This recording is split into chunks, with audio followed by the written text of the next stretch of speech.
the fight's going to happen now. What was your feelings going into that as Usyk comes in?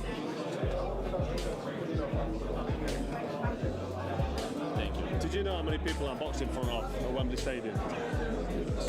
I boxed at Wembley Stadium. Yeah. Do you know how many people were there? Yeah, 80,000. Where he was, he did nothing. He just made a of himself. Again, don't get me wrong. If it came on top and he came to my face and he tried anything, I'd have to defend myself and trust.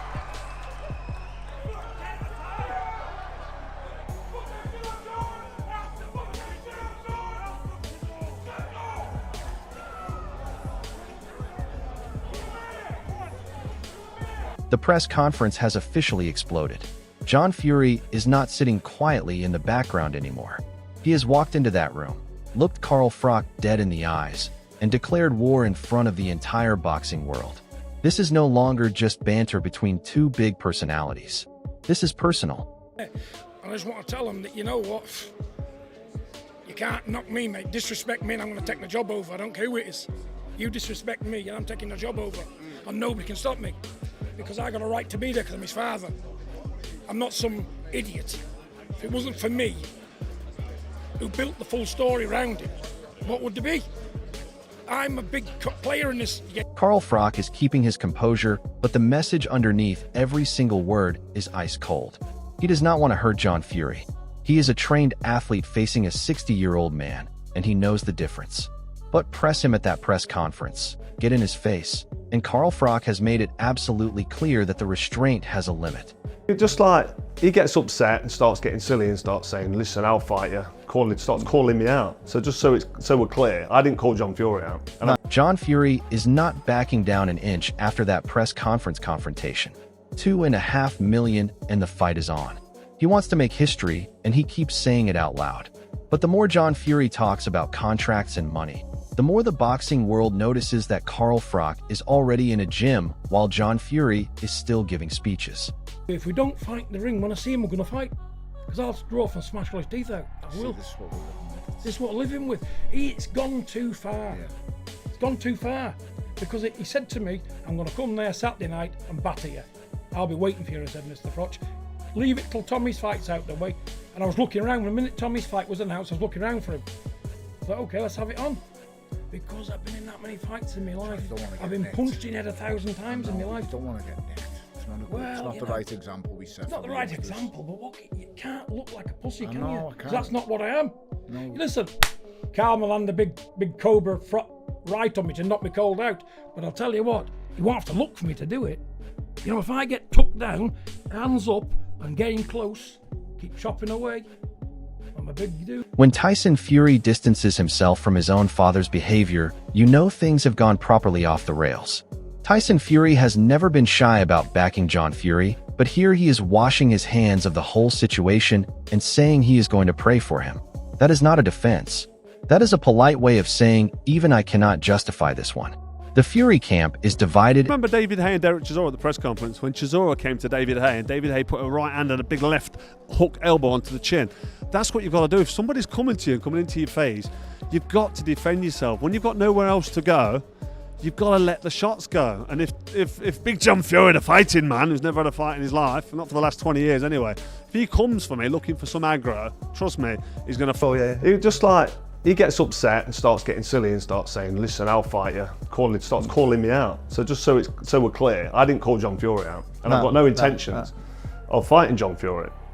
But like he said, if it makes business sense, so if something stupid could happen, so for him, he wants to get paid. For me, I'd like to just set the record straight. Duke McKenzie is not speaking for entertainment here. He watched Carl Froch operate at the highest level for years, and he knows what that right hand carries even now. The George Groves reference is not nostalgia. It is a genuine warning to John Fury that the man he got in the face of at that press conference still has the tools to iron him out stone cold. And everybody knows Froch is a tough guy.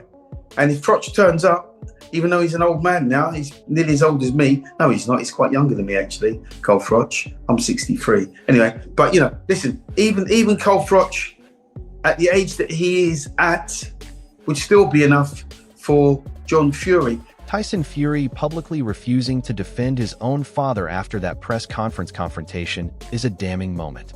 When your own son watches you get in Carl Froch's face and responds by asking God to intervene rather than backing you up, the boxing world takes notice. That is not loyalty. That is Tyson Fury quietly drawing a line in front of everyone watching. Because rather than retaliating and hate on somebody, this man really does have mental health issues, it's evident to see. And rather than just go back and forward with him and yada yada yada, saying he's deluded and all that, I'm just going to pray for him and I'm going to ask God to help him. Carl Froch handling this with a level of class that is quite frankly making John Fury look even worse by comparison. Carl Froch is a genuine world-class fighter, and even he is saying he does not want to punch a nearly 60-year-old man in the face. The respect in that statement is real. And yet John Fury chose this over Darren Till. A man who actively did not want the fight got chosen over a man who was banging the door down demanding one. The logic here is genuinely baffling. She's a fighter to the core. So is John Fury. Listen, it's fun, it's banter, it's entertainment. Carl said to me afterwards, hey, it's all good fun, isn't it? If they fought, who would win? I mean, I don't think I would go against Carl Froch ever anyway. Okay. In a normal fight. I mean, obviously it's a long time since he's retired, but Carl Froch is a very, very, very top fighter. That switch up there as well. And John Fury's a big guy, right? And he's unbelievable fight. Tony Bellew is a man who has stood in front of David Haye and Alexander Usyk and never once blinked. So when Tony Bellew sits down and says the behavior of John Fury at press conferences is embarrassing and a bad look for boxing, that carries enormous weight.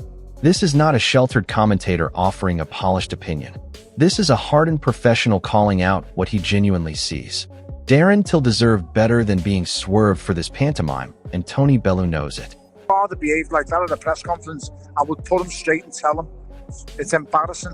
And it can't be happening, mate. It's a really bad look for boxing. I'm actually surprised it's been allowed to go on and happen in a place where they're at, to be honest. Carl Froch going full Cobra mode here, and honestly, it is brilliant to watch. Sign the contract or shut up. 6 words that cut through every single bit of John Fury's noise like a knife through butter. Carl Froch is pointing out what everyone already knows. John Fury disappeared last time a fight was close to being made. He punched a picture on a wall because walls cannot punch back. And now Darren Till is sitting at home watching the man who refused to fight him struggle to sign a contract with a retired former champion. The irony is absolutely staggering. This fight might actually get made if John doesn't vanish like he did last time. So John, listen up and listen closely because I want you to get this into your thick fucking skull. This has been going on for too long now. I saw you punching a Perspex picture on the wall the other day. Walls don't hit back. You're a fucking bully. Starting on Carl Frampton, starting on Steve Bunce. You headbutted the smallest man in the room at the Usyk press conference. Listen, I'm ready to fight. You've called it on. I'm answering. I'm ready for you. Sign the fucking contract or shut the... Duke McKenzie nailing John Fury's entire brand in one sentence. Chaos. That is the product John Fury is selling and the public cannot get enough of it. But there is a difference between chaos that leads somewhere and chaos that just goes around in circles. Darren Till wanted to turn that chaos into an actual fight. John Fury said no thank you and went chasing Carl Froch instead. The public loves the noise, but Darren Till is right to call out what is actually happening beneath all of it. And he knows how to shout houses down and make threats and swear and all the rest of it because he creates chaos wherever he goes. And for whatever the reason, the public... Eddie Hearn, as always, finding the commercial angle in everything, and he is not wrong that the chaos builds interest. Blood sells tickets. Controversy sells pay-per-views. But Eddie Hearn is also a man who knows a genuine fight when he sees one. And Darren Till versus John Fury had genuine intrigue behind it. What John Fury and Carl Froch have built is entertainment. What Darren Till was offering John Fury was a proper reckoning. There is a big difference between the two. Yeah, I mean, listen, it's boxing, it's family. John's John. Both goading each other. Both very personal. Both means a lot to everybody. Shouldn't have done it. Liam Smith, of all people, calling John Fury uncomfortable tells you everything. Liam Smith has been in some of the most brutal fights British boxing has seen in recent years. He knows what uncomfortable looks like, and he is saying John Fury found his limit when the real thing came calling. Darren Till is that real thing. Carl Froch is the safer headline. The dots are not hard to connect here. Dan will just do anything to drum something up. I think he does want the Froch fight. I think Froch just called him a little bit on YouTube. But, you know, I think Carl got uncomfortable there. Darren's a fucking lunatic. So last thing he wants, Darren still jumping out the ring to you, fucking threatening to choke you and all that, you know what I mean? So it's the last thing I'd want anyway. So fucking I think Carl just got off rather than have the aggro of, you know, Darren still in front of him, screaming, shouting and spitting in his... 20 men to hold John Fury back. 20. And yet Darren Till is sitting at home having been completely swerved. If it really took 20 men to hold John Fury back at a Carl Froch press conference, imagine what one Darren Till would do to his entire composure. John Fury is performing chaos for the cameras. Darren Till was offering the real thing, and John Fury wanted absolutely no part of it. Get me paid is the key phrase there. That is what this is all really about. You can see I'm fucking ready to go, mate. It took 20 fucking men to hold me. It took fucking 20 men to hold me back. When I hear fucking word, I'll push them super like beats right your fucking ass. Get me fucking paid now, be here. Here, look here.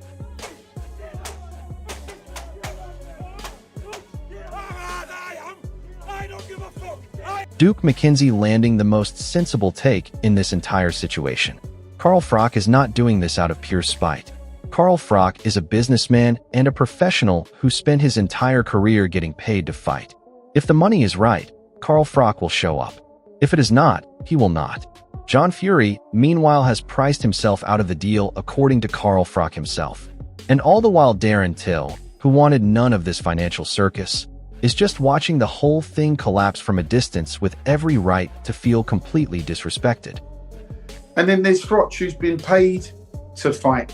He's used to getting money for knocking guys out. I'm sure if they put enough knocks in front of Carl Froch, in front of Carl Froch, then he might rise to it. But he ain't going to rise to it if there's no money on the table, if there's no end goal. If you want to punch up, you can go out in the street and have that any day of the week.